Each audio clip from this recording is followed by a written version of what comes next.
What's up, guys? It's Atomic, and today I'm going to be talking about the Fallout 76 Inside the Vault slash Public Teams overview and Fasnacht stats for June 18th, 2020.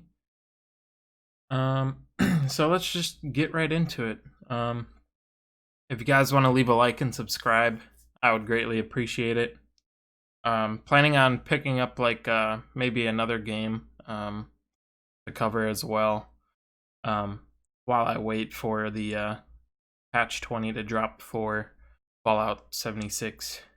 But with that being said, let's get right into it. It says here, hey there, Vault Dwellers. We have some exciting updates to share with you this week, including the addition of multi-factor authentication for Fallout 76.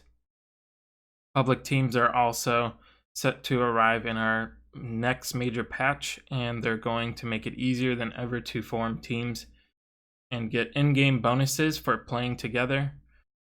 Finally, we're taking a look back at the recent Fasnacht Day seasonal event with some sweet new stats.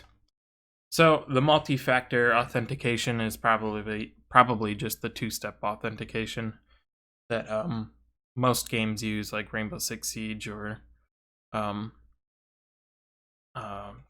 Call of Duty, I think, uses it as well. So, multi-factor authentication, as expected, it's just the two-step authentication, or yeah, it just talks about it here. You can probably get a good understanding of what it's like if you've played like Rainbow Six Siege or Call of Duty or something that uses multi-factor authentication.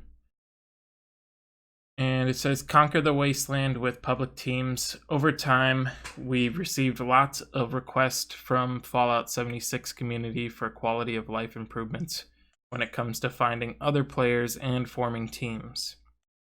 With Update 20, we're excited to introduce you to public teams, which will make grouping up with your friends and other players easier and more beneficial than ever. Team up with ease. Once Update 20 arrives, all you need to do to get started with public teams is open the social menu. We've added a new public teams tab at the top that you can select to browse all of the public teams available in your current world. While you're pursuing the list, you will see that every public team has its own team goal, like exploration or building, which will help you find other like-minded players more easily. Public teams can Public teams can have up to 4 members, as long as there is an open spot, you can click one of the teams in the list to join it immediately. So they show us a picture here of what it looks like. So we got public teams up at the right hand corner there, and it looks like you can create a team from this menu, which is pretty nice.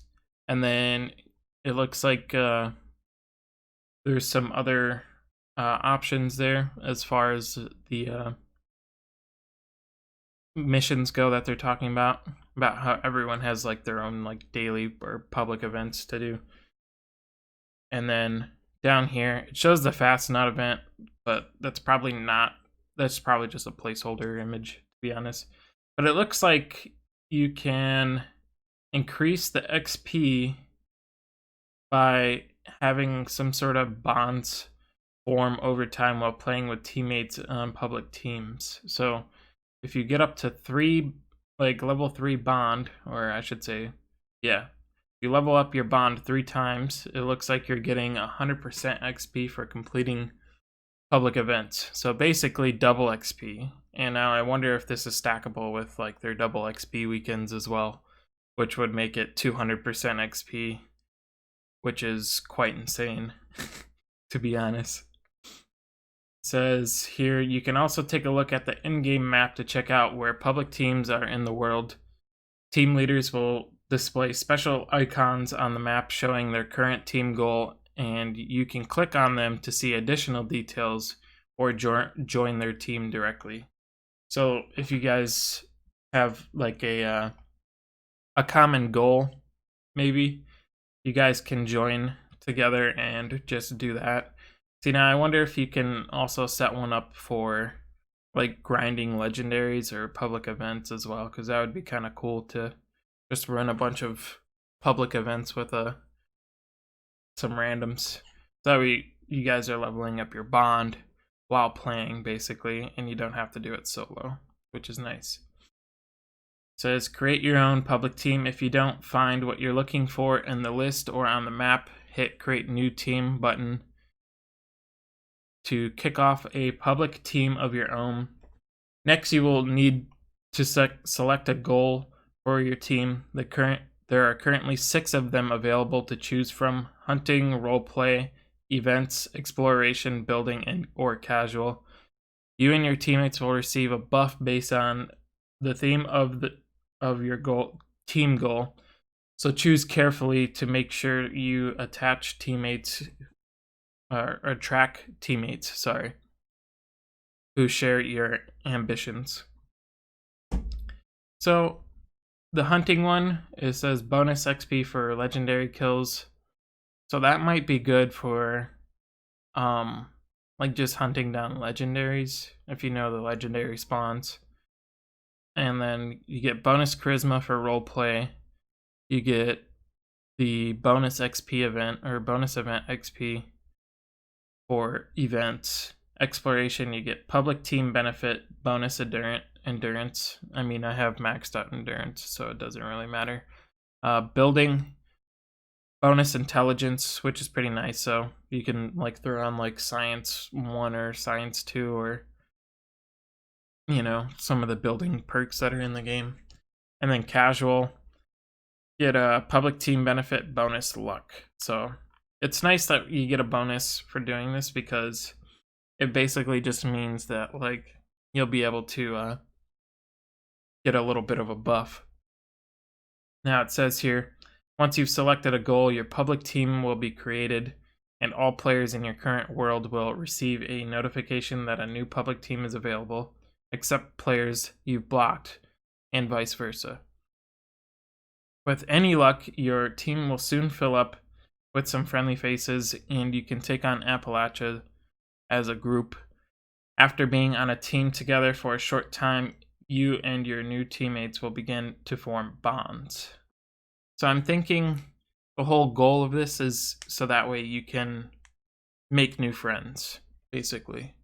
So that way you're not playing solo, which is alright for the most part. But I wonder if you like lose your bond progress if they leave. So I don't know. It's interesting we'll see how it plays out. I'll definitely have like some more information on that. It says here are all of the current team goals and bonuses associated with them. You get a base bonus just for being on the public team, and each bonded teammate adds another stack. You know, I wonder how fast it takes for a teammate to get bonded. Like, is it like an hour? Like 2 hours? Like, what is it? I don't know here. Sorry about that. Hit my phone. So yeah, we went over the events already and what is offered for them. Except for these give you different things now. So like it's like this, but it gives you different ones. So hunting gives you 25% XP for bonus legendaries up to 100% with a fully bonded team. Roleplay, bonus +1 charisma up to +4 for a fully bonded team. Events, bonus XP for completing events up to 100 with a fully bonded team. And yeah, as you can see here, yeah, I'll highlight it for you guys. As you can see, like this is just like the bonuses and all that are coming. It just basically adds 4 to whatever the base bonus is.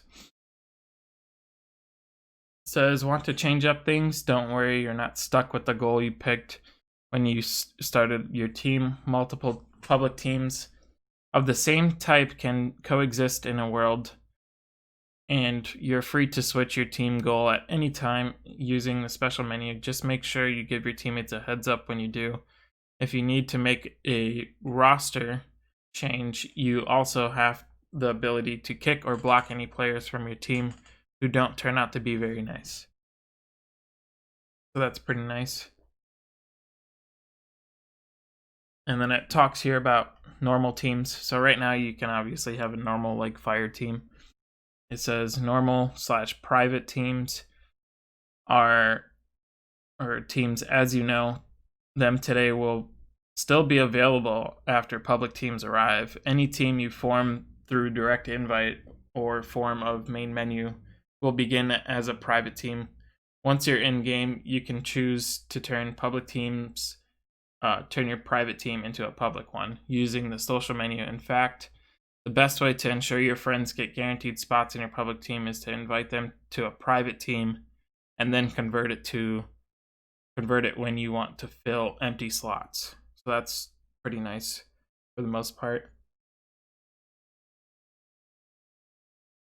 There are also a couple of differences between private teams and public teams that will help prevent strangers from messing with your stuff. While in public teams, you and your teammates will not be able to build in each other's camps. Additionally, you can open locked doors or containers. You cannot open locked doors or containers, that your public teammates have built without becoming wanted. Finally, we have adjusted the rules of team PvP for both private and public teams so that a team member who engages in PvP with an outside player no longer also flags their teammates for PvP. This will help prevent players from being dragged into PvP combat that they didn't initiate. So that's pretty nice. It looks like they took some precautionary measures as far as PvP goes. I would get really annoyed if like a guy was just like up in the corner of the map or something, shooting other players and just starting like this big PvP battle between himself and another group, and it's just, I would have to find a whole new server basically. So let's see here. It says the Fasnacht seasonal event wrapped up early last week. The Fallout 76 community partied hard now that the parade is over, and the dutiful bots of Helvetia have put their decorations away. Until next time, we've gathered up a few stats from the events that we thought you might find interesting. So, for our first stat is fastest event completion at 9 minutes. That's pretty fast. Obviously, like, it was always about getting it done as fast as possible. Total Fasnacht mask earned 8,646,507. I only got one mask, so I mean, to be fair though, I didn't really like play a whole lot though, so that's kind of like on me. Most popular mask during Fasnacht, the Jester mask. That one does look very nice, but it's also kind of a little creepy as well if you just were walking through the wasteland and seen that.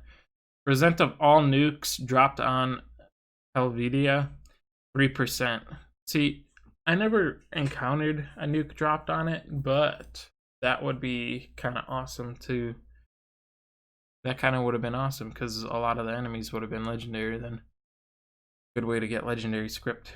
Fasnacht donuts eaten, 224,905.